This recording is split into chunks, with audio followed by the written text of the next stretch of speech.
दोस्तों बात करने वाले हैं एवंस होल्डिंग स्टॉक के बारे में। देखा जाए तो स्टॉक के बारे में दो चीज यहाँ पे बताऊंगा। एक तो स्टॉक के रिटर्न के बारे में, दूसरा स्टॉक में जो पिछले 7-8 महीनों से परफॉर्मेंस पूरी तरह से स्टक हो गई थी उसके पीछे का सबसे बड़ा रीजन। अगर इसके रिटर्न के बारे में बात करें तो देखो ये स्टॉक शॉर्ट टर्म के लिए बिल्कुल भी नहीं है। इस स्टॉक में आपको लॉन्ग टर्म में ही रिटर्न देखने को मिलेगा। अगर आप शॉर्ट टर्म में 6-7-8 महीने तक भी होल्ड करोगे तो यहाँ पे आपको 1% से कम 34-35% तक एक अच्छी खासी गिरावट और लॉस देखने को मिलने वाला है। अगर आप स्टॉक में लॉन्ग टर्म में जितने लंबे टाइम ड्यूरेशन के लिए होल्ड करोगे उतना अच्छा खासा रिटर्न आपको स्टॉक से देखने को मिलेगा।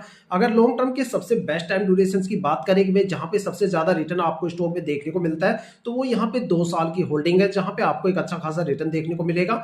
और अब बात करने वाले हैं स्टॉक में जो पिछले 7-8 महीनों से जो परफॉर्मेंस यहाँ पे स्टक थी उसके पीछे का सबसे बड़ा रीजन।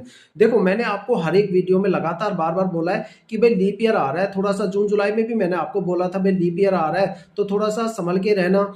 क्योंकि लीप ईयर में क्या होता है कि सारे स्टॉक एक प्राइस रेंज में फंस जाते हैं और सबसे ज्यादा गिरावट और क्रैश भी लीप ईयर में ही आपको देखने को मिलता है। उसके पीछे का रीजन ये होता है कि leap year Indian stock market में काफी ज्यादा खास होता है, क्योंकि उसमें लिक्विडिटी को कंट्रोल किया जाता है, महंगाई दर को कंट्रोल किया जाता है और सारे स्टॉक वहां पे आके फंस जाते हैं। जिन स्टॉक में लिक्विडिटी सबसे ज्यादा होती है वो गिरावट के सबसे ज्यादा शिकार होते हैं, और जिन स्टॉक में लिक्विडिटी ना के बराबर या कम होती है वहां पे हालांकि गिरावट तो नहीं होती लेकिन वहां पे कोई खास पॉजिटिव मोमेंटम भी आपको देखने को नहीं मिलता।